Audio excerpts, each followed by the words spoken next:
Sister Christina Apilar and Brother Arnold Bukirin and the praise and worship team, followed by an opening prayer by Brother Arnold Bukirin.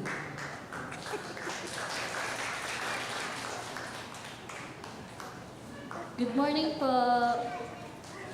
Kamusta po kayong lahat? So, malapit na po ang araw ng mga puso. Yan. Sana ang puso din natin ay laging handa para sa Panginoon. Amen? Amen. Amen. Okay? So, yan. Okay, may babasahin po akong verse para sa inyo. Sabi nga po sa Psalms chapter 89, verses 1 to 2, I will sing of the Lord's great love forever. With my mouth, I will make your faithfulness known through all generations.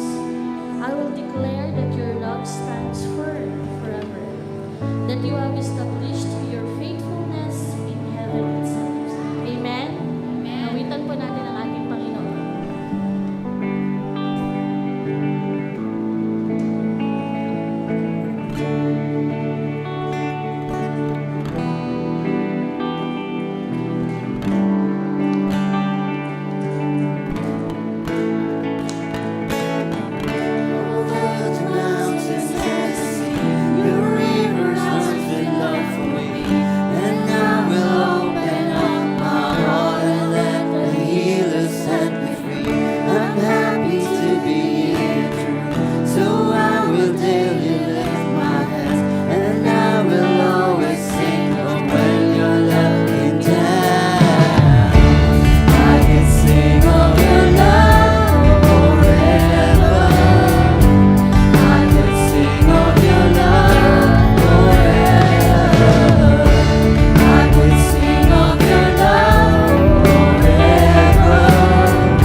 Dalangin namin, Lord God, na ang mga kapatiran namin na wala pa dito, Panginoon, Ikaw po ang bahala.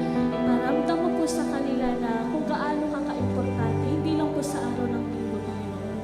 Tinataas din po namin, Panginoon, magbibigay ng inyong salita, Lord God. Itago mo po siya sa inyong likuran upang maipahayag niyo po na ang inyong mga salita at maisabuhay namin, maisabuhay ng bawat isa, Panginoon. This is our prayer in Jesus' name.